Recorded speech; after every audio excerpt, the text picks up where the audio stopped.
अब हर फैसले का हमारे और दूसरों के जीवन पर असर पड़ता है।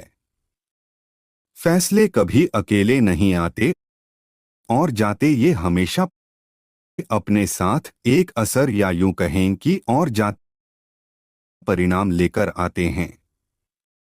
असर क्या है? उसके बाद के असर हर फैसले का एक बाद का असर होता है।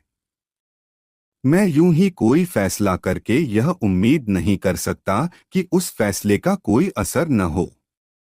फैसले और नतीजे एक ही सिक्के के दो पहलू हैं। फैसलों के बाद हमेशा नतीजे आते हैं। अच्छे निर्णय अच्छे परिणाम लाते हैं, बुरे निर्णय बुरे परिणाम लाते हैं। निर्णय लेना चाहता हूं और मैं उसके परिणामों से बचना चाहता हूं क्योंकि मैं उससे सहज नहीं हूं और यह कभी भी साकार नहीं होगा।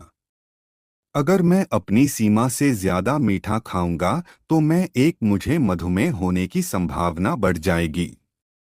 और अगर मैं कॉलेज न जाने का फैसला करूं और अपना समय किसी लापरवाही भरे काम में बर्बाद कर दूं तो इसके भी ऐसे परिणाम होंगे जो शायद मैं नहीं चाहता। मैं बिना किसी नतीजे के एक ऐसा चुनाव करना चाहता हूं जो यह कहने जैसा है कि मैं एक चट्टान से कूदना चाहता हूं और जमीन पर पहुंचने पर भी मैं चाहता हूं कि मेरी हड्डियां वहीं रहें जहां उन्हें होना चाहिए। अगर आप शारीरिक रूप से मेरे जैसे एक साधारण व्यक्ति हैं तो यह थोड़ी अवास्तविक अपेक्षा है। लेकिन अगर आप किसी तरह चट्टान से कूदने का फैसला कर लेते हैं तो आपको आश्चर्य नहीं होना चाहिए अगर आप अस्पताल पहुंच जाएं। निर्णय और परिणाम सदैव साथ साथ चलते हैं। किसी ने एक बार पूछा था कि नाव से दो ऑक्टोपस कैसे निकले। बाहों में बाहें, बाहों में बाहें, बाहों में बाहें, बाहों में बाहें, बाहों में बाहें, बाहों में बाहें, बाहों में बाहें और बाहों में बाहें।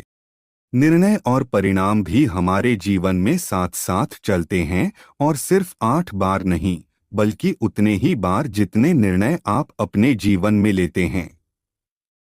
कोई भी निर्णय लेने से पहले इस बात पर विचार करें कि इसका आप पर और निश्चित रूप से दूसरों पर क्या प्रभाव पड़ेगा। बस अपने निर्णयों के माध्यम से महान प्रभाव पैदा करने का निर्णय लें। अच्छे निर्णय आपका इंतजार कर रहे हैं। मेरी शुभकामनाएं सदैव।